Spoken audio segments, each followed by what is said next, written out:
Hey everyone, just wanted to do a little demonstration on how I reskin those -8s that you saw in my video that I uploaded a while ago. Alright, so now I have the file open already in GIMP, and what you would do normally is you'd open Trainz up, open the content manager, find the engine you want to open for edit, and right click and do edit in Explorer, not Content Creator Plus because that might mess some things up.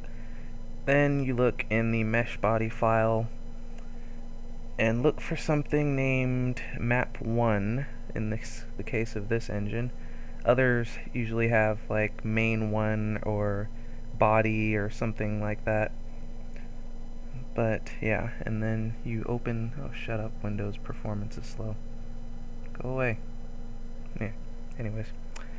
Once you have that open in your preferred program of reskinningness, I've been using GIMP lately. I do know how to use Photoshop, I just don't have it on this computer currently. But okay, from there, once you have it open, what I did in GIMP was, first of all, zoom in because I'm blind as a bat, and then I grabbed a particular spot that was the same color as the patched parts on the image that I saw online, and then use the eyedropper to select it, or color picker. I keep saying eyedropper because I'm used to Photoshop, sorry. But the color picker in GIMP, eyedropper in Photoshop, and of course find the right color to use over that, and then in GIMP I'd use the airbrush tool. Photoshop, I think you'd use the regular paintbrush, would work just as fine. And then scroll back over as it glitches. And turn the size of your brush to probably, I want to say 10 would be fine. Because I actually went down to like maybe 5 and 1 even, because I wanted to make it look really sort of professional, I guess you could say. I don't know, I have OCD with some things. Change the rate at the bottom down here all the way up to 150. The flow can be between like 10 and 15. It doesn't really matter. Either one works, because I mean you're just trying to make it look like somebody did a quick repaint over the letters anyway. And then from there, after you've made your layer that you're going to brush on top of, not the actual map1 TGA layer, you do not want to go over the original, because if you mess something up, then you might lose it, especially if you're doing this in GIMP like I am. Then from there, just kind of brush over spots where the letters are, and also where the logos are, which there's only 3 on this one. But yeah, pretty much just go on, fill it in till it's like a nice solid color with the yellow to where you don't see the letters at all. And that of course will take you a decent amount of time, as it did with me. And then same with the logos, like here and on the right hand side, which is mirrored, which I'll tell you in a second about how to get the text on there if you don't already know how to do that. And then also you want to make sure you find the logo that's on the nose of the engine, which is somewhere down here, and of course you'd brush over that too. But yeah, and you don't necessarily have to use the same settings I have on the airbrush tool. You can use whatever you want, it doesn't really matter. And then in the end you'll end up getting something like this, where, let me zoom out to show you, all the letters are covered up, you can clearly see, and of course the logos are gone from right here, down here on this side, and also on the nose. The next part I did, which is very simple, was the letters, which of course you do with the text tool, which thankfully has the same name in GIMP and Photoshop. So you just use that, select whatever color and font you need. In this case I had to use red for one of them, black for the other font, and then select whatever font you need. For the first, or I think the red letters, I was using serif. Okay, let me zoom back in and scroll over sideways as it glitches. And of course they go down right about here. Size 18 font in this case was fine. So then I just type in the reporting marks, CREX, which I believe belongs to the CIT Financial Group, if I remember seeing that correctly online. And then after that, discard text information, or in Photoshop you would do rasterize layer after right clicking on it. Move it slightly if you need be. In GIMP you have to make sure you hit the move active layer button on the left hand side over here, otherwise it'll pick basically the background layer or whatever layer it feels like. Photoshop I think doesn't have that problem, but I haven't used it in a while so I cannot remember. Then after you do your lettering, I think I turned down the opacity a little bit, or opacity, however you like to say it. I turned it down to probably around 70, 75-ish, something like that.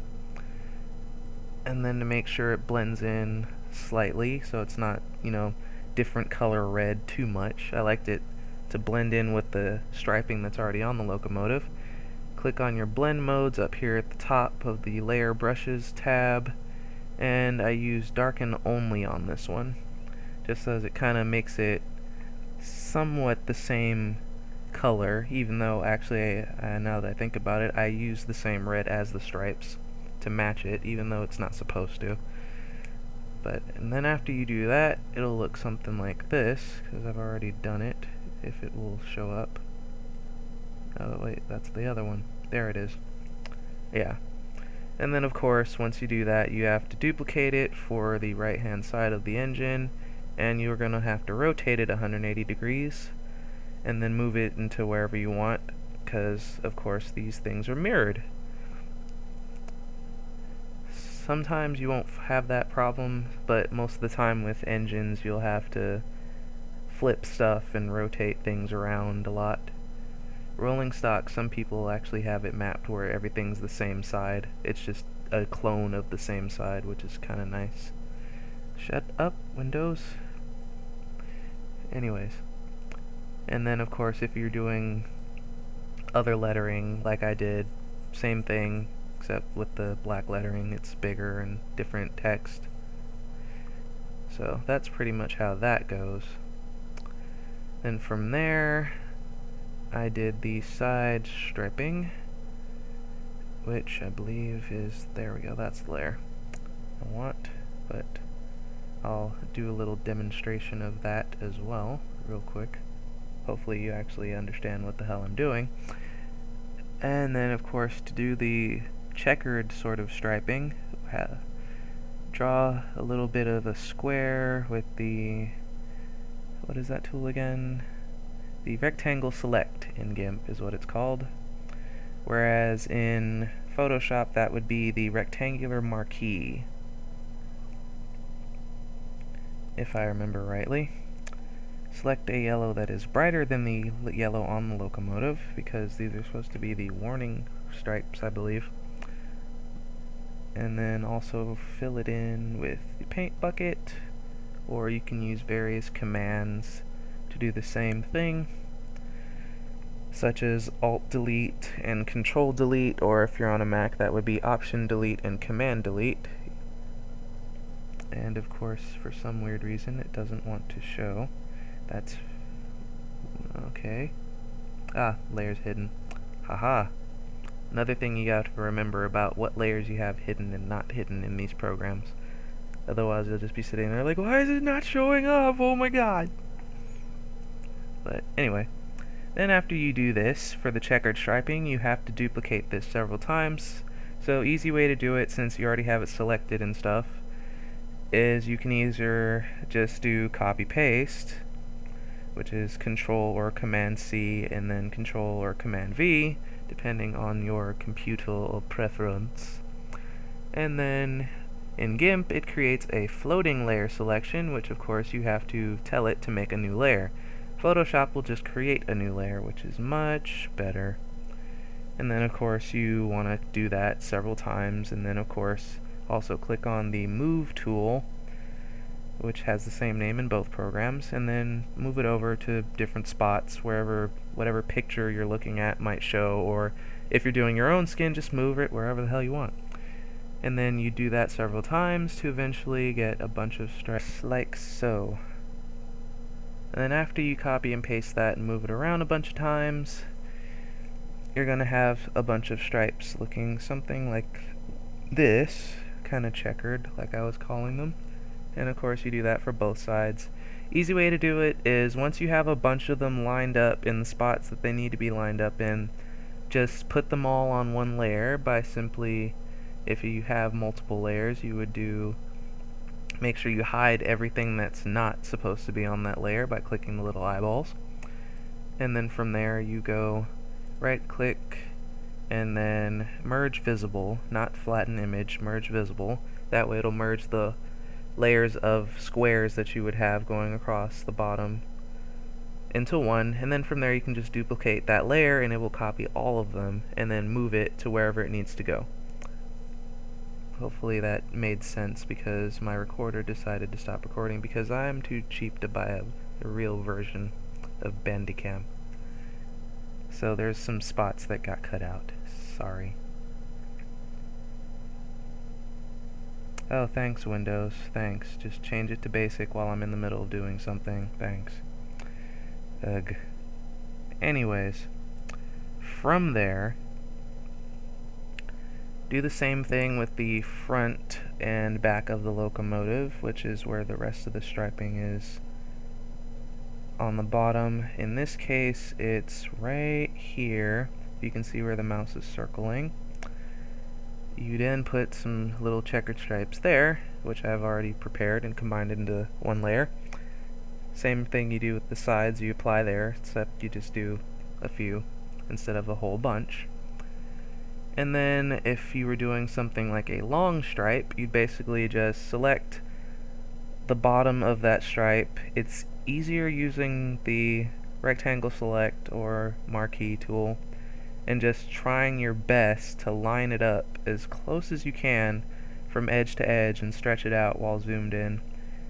It might take you several times to do, but you'll get it eventually.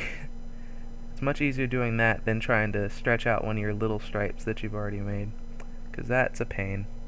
And then you'd fill it in with the paint bucket, similar to earlier. And then it would look like that. And of course, after doing some special things to it with the blending modes and whatnot, I think on this one I used screen mode for blending, and the opacity, whichever way you pronounce it, is at 80 instead of 70 something like the others.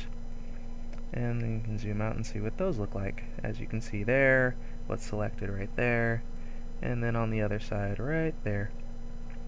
And of course the lettering for that scheme is supposed to be black instead of red, and it would look like this. And that's pretty much the extent of what I did to do these.